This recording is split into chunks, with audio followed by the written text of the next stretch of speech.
Qu'est-ce que c'est? Une Bible? Tu lis la Bible, Ringo? Pas tous les jours. Au large biblique. Le podcast. Qui explore la Bible. Bienvenue à toutes et à tous sur Au large biblique, le podcast qui explore la Bible. Judith et sa suivante sont entrées dans le camp d'Holoferne.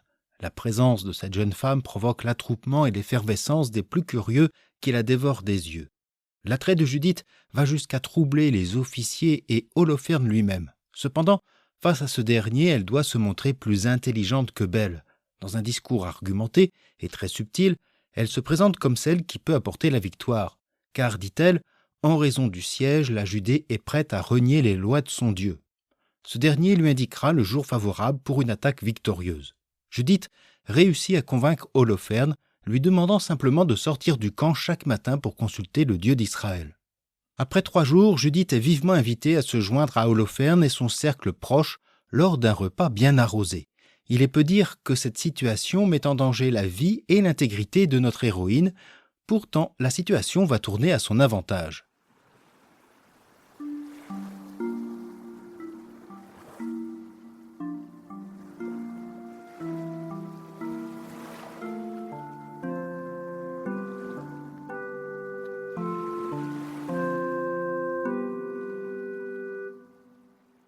Or, le 4e jour, Holoferne fit un banquet pour ses serviteurs seuls, et il n'envoya d'invitation à aucun de ses fonctionnaires.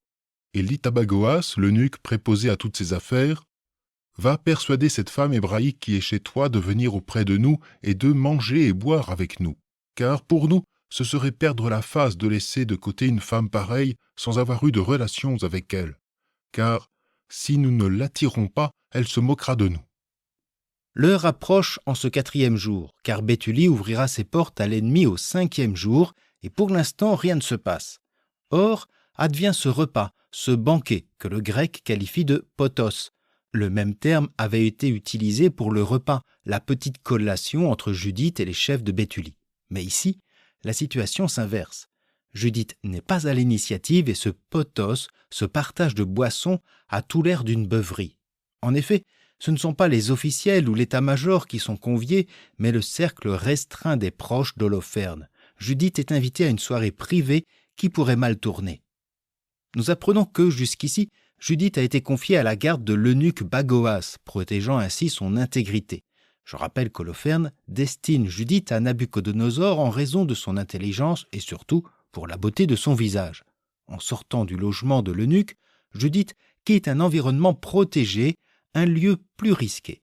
L'invitation est motivée par 2 éléments. Le premier est d'avoir des relations avec elle.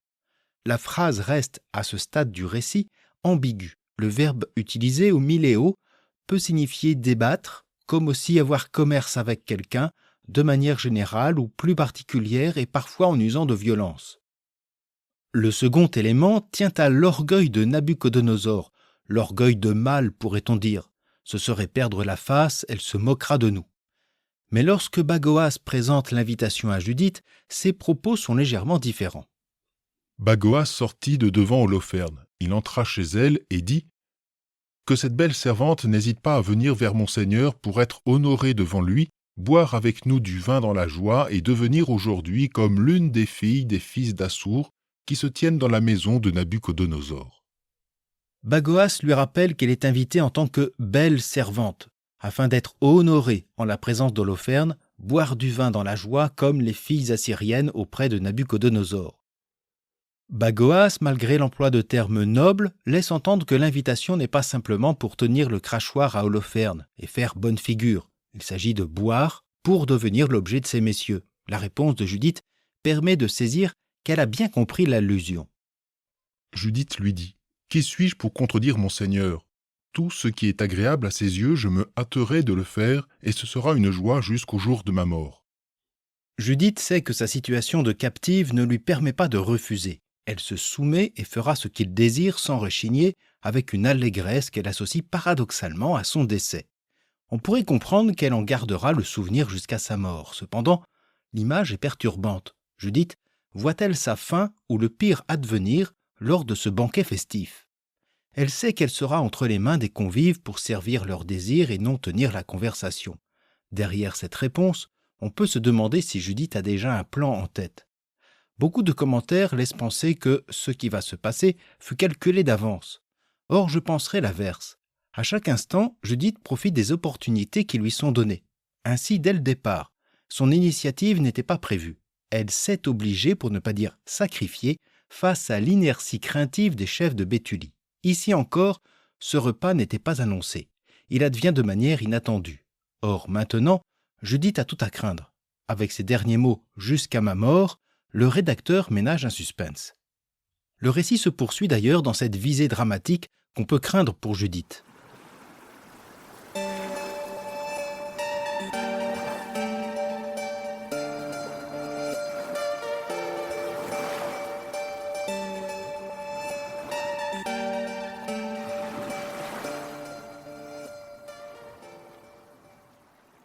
Avant de se rendre auprès d'Holoferne et ses proches, Judith ne néglige rien et se pare de ses plus beaux atours pour s'allonger auprès du chef des armées.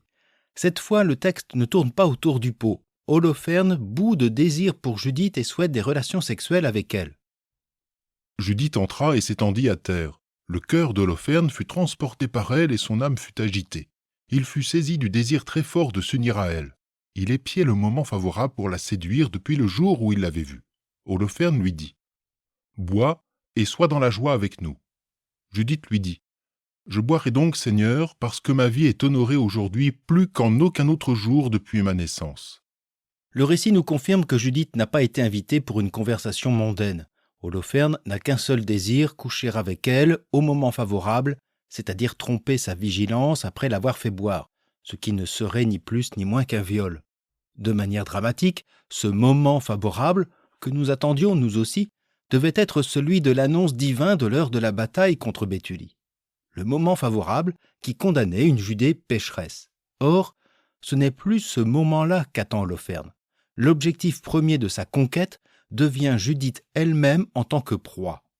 Et cela depuis le premier jour, nous dit le texte. Autrement dit, la présence de Judith au sein du camp fut motivée par ce désir d'en jouir avant la promesse d'une éventuelle victoire, les deux n'étant pas incompatibles. Judith affirme qu'en cet instant, sa vie sera honorée. Elle n'a pas tout à fait tort. Sa vie sera honorée, mais non par Holoferne, ni selon ses vues.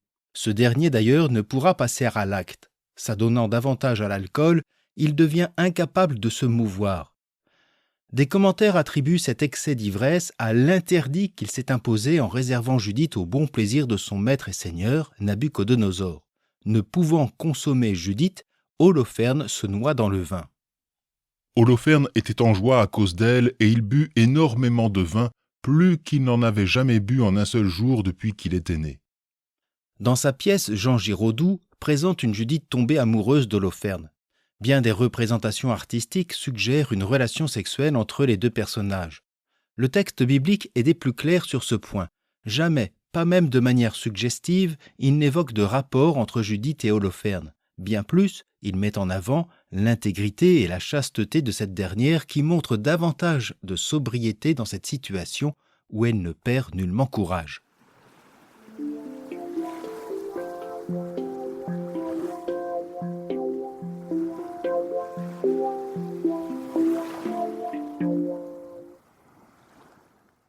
Le repas se termine et le petit cercle des invités quitte la tente d'Holoferne que Bagoas peut maintenant fermer, laissant seule Judith avec un Holoferne rond comme une pelle affalé sur son lit. Judith fait elle aussi sortir sa servante, prête à partir pour la prière de l'aurore. Mais la prière n'attendra ni l'extérieur ni la fin de la nuit. Tous se retirèrent de sa présence et personne, du plus petit au plus grand, ne resta dans la chambre à coucher. Judith, debout près du lit d'Holoferne, dit en son cœur « Seigneur, Dieu de toute puissance, jette un regard en cette heure sur les œuvres de mes mains pour l'exaltation de Jérusalem. Car c'est maintenant le moment de prendre soin de ton patrimoine et de réaliser mon entreprise pour broyer les ennemis qui se sont levés contre nous. » La prière se fait près du lit où Holoferne, inerte, cuve son vin. Là encore, Judith profite de l'opportunité qui lui est donnée. Elle demande à Dieu d'être à ses côtés en cette heure. Voici donc le moment favorable attendu pour rendre justice à son peuple pour l'exaltation de Jérusalem. C'est par sa main que s'accomplira le dessein de Dieu, s'il lui en donne la force comme elle le demande, et le demandera encore en saisissant l'épée, le cimeterre d'Holoferne. Alors s'avançant vers la barre du lit qui était près de la tête d'Holoferne, elle en retira son cimeterre. Et s'approchant du lit, elle saisit la chevelure de sa tête et dit « Fortifie-moi en ce jour, Seigneur, Dieu d'Israël ». Elle frappa 2 fois sur son cou de toute sa vigueur et elle lui ôta la tête. Judith exécute Holoferne, lui tranchant la tête avec sa propre épée, en s'y prenant par 2 fois, dit le texte. Par 2 fois seulement pourrait-on ajouter au vu de la difficulté d'une telle tâche. Le bourreau de la reine d'Écosse Marie Stuart dut s'y reprendre par 3 fois. La scène peut nous apparaître violente, tout comme le moyen choisi. Mais rappelons qu'en la situation, le choix est plutôt limité et il y a urgence à agir. Cependant, outre ce contexte narratif, l'action de Judith vient rappeler 2 passages bibliques. Le premier est l'exécution du général cananéen Sisera par la main d'une femme nommée Yaël au chapitre 4 du livre des Juges. Yaël, femme de Héber, prit un piquet de la tente, saisit dans sa main le marteau, entra auprès de lui doucement et lui enfonça dans la tempe le piquet qui alla se planter dans la terre. Sisera, qui, épuisé, était profondément endormi, mourut. Le second passage est bien évidemment plus connu, puisqu'il s'agit de la victoire de David sur Goliath en 1 Samuel 17. David dit à Goliath le Philistin, « Toi tu viens à moi armé d'une épée, d'une lance et d'un javelot. Moi je viens à toi armé du nom du Seigneur de l'univers, le Dieu des lignes d'Israël que tu as défié.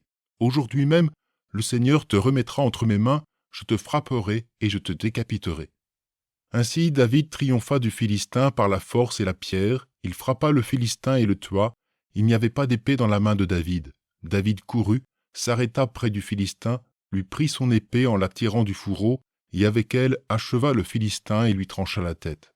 Voyant que leur héros était mort, les Philistins prirent la fuite. Yaël, David et donc maintenant Judith représentent la victoire des humbles de Dieu sur l'orgueil des forts. Je viens à toi armé du nom du Seigneur de l'univers, le Dieu des lignes d'Israël que tu as défié, disait David. C'est par la main des petits, des faibles, des personnes habituellement comptées pour peu, voire pour rien, que Dieu accomplit son dessein. Plusieurs fois, et nous l'entendrons encore, le récit insiste sur cette victoire de Dieu par la main d'une femme, par la main d'une veuve. La victoire et l'action de Dieu ne proviennent pas du ciel, ni d'une armée céleste, ni de la pluie. Elle advient par ces humbles, celles et ceux qui s'opposent aux orgueilleux et de manière inattendue. J'aurai l'occasion de revenir sur ce thème. L'action de Judith représente une victoire stratégique. Trancher la tête, c'est trancher le commandement, celui qui est le 2e personnage important après Nabuchodonosor. Cependant, maintenant, il faut sortir du camp sain et sauf.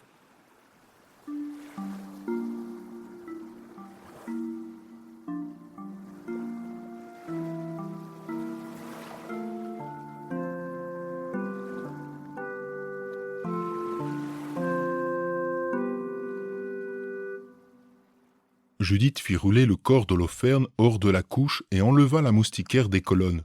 Peu après, elle sortit et remit la tête d'Holoferne à sa suivante, qui la mit dans sa besace à provisions. Elles sortirent toutes les 2 ensemble, comme à l'accoutumée, pour aller à la prière.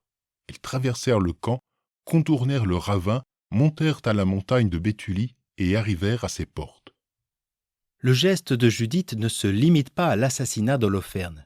Elle fuit en emmenant la tête de celui-ci dans un panier, mais aussi avec la moustiquaire. Ce dernier détail peut nous surprendre. Cette moustiquaire joue ici un rôle symbolique. Elle nous avait été présentée lors de l'arrivée de Judith au camp. Holoferne se reposait sur son lit sous sa moustiquaire, faite de pourpre d'or, d'émeraude et de pierres précieuses serties. Dans ce même passage, le rédacteur décrivait aussi les flambeaux d'argent et l'endroit où était exposée la riche vaisselle du général assyrien. Lors du repas, Judith profite également des toisons sur lesquelles elle partagera ce banquet fatal.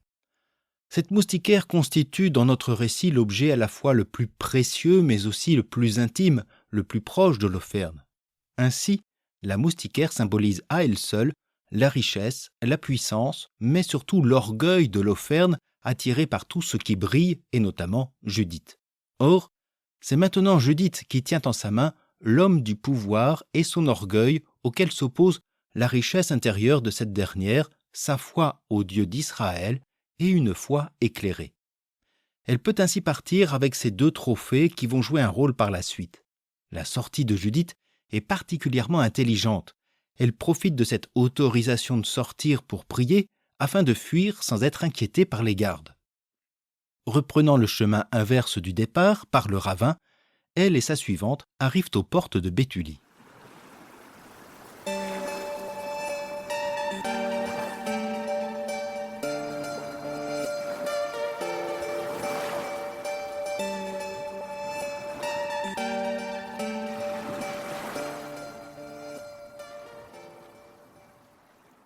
Avec cette scène de décapitation, on peut se demander si notre récit ne ferait pas l'éloge de la violence au nom de Dieu. Il nous faut d'abord rappeler que la violence, depuis 12 chapitres, se situe dans le camp de l'armée assyrienne, dont les avancées s'accompagnent de pillages, de massacres, de viols, d'enlèvements et de meurtres. Béthulie assiégée souffre de faim et de soif. Même au sein de ce passage, on a bien entendu de quelle manière Judith fut considérée par Holoferne, comme une proie destinée à assouvir sa seule libido. L'objectif est donc d'arrêter la violence, de mettre fin à l'emprise totale de Nabuchodonosor sur le monde. Or, contre la capitulation de Béthulie, Judith offre la décapitation d'Holoferne. En éliminant la tête des armées du souverain assyrien, Judith, une simple femme veuve, met fin à la violence et aux souffrances, non seulement de la Judée, mais aussi des autres nations. L'action de Judith, qui reflète le dessein de son Dieu, vient s'opposer à l'orgueil totalitaire assyrien. Ainsi, Holoferne fut plus intéressé par la beauté de Judith, qu'il désirait, que par la promesse d'une victoire qu'il était sûr d'obtenir. Le siège de Béthulie était une question de patience. Mais le général assyrien désirait tout de suite, y compris Judith, qu'il avait réservé comme butin pour Nabuchodonosor. C'est cet orgueil d'Holoferne qui va le conduire à sa perte. Pour lui, Judith n'est qu'une proie facile, un élément de plus parmi sa vaisselle d'argent qui peut servir à sa victoire et à sa libido. Son mépris pour cette femme contraste avec le rôle primordial donné à Judith dans le récit. Judith pouvait-elle réussir sa mission d'une autre manière que par la violence? Devait-elle espérer, comme les gens de Béthulie, que Dieu intervienne lui-même ou bien l'abandonne à un supposé péché? Non, et la réponse a toujours été claire. L'action de Judith se présente comme une victoire de la ruse, de l'intelligence et de la raison portée par une foi en un Dieu sauveur. Judith a ainsi maîtrisé la situation avec discernement, tandis qu'Holoferne, lui, perdait la raison dans un extrême enivrement. L'action de Judith est clairement associée à son Dieu. Le rédacteur insiste sur ce point avec les prières de notre héroïne. C'est sa foi qui lui donne cette force pour, rappelons-le quand même, non pas tuer Holoferne pour le plaisir, mais pour sauver son peuple. C'est quand même l'objectif. Le livre de Judith ne présente donc pas celle-ci comme une tentatrice écervelée, une calculatrice perverse et encore moins comme une mystique illuminée. Le rédacteur met en scène une femme à l'écoute de son Dieu, sûre de son soutien et de manière raisonnable et raisonnée. C'est l'intelligence et le bon sens de la foi qui parlent, associés au courage et à la détermination, ne l'oublions pas. Si Judith a réussi à vaincre Holoferne, le récit n'est pas fini pour autant, comme nous allons l'entendre avec les chapitres 14 et 15 que je vous invite à découvrir. D'ici là, je vous souhaite une bonne journée, une agréable soirée et je vous dis à bientôt sur Au Large Biblique.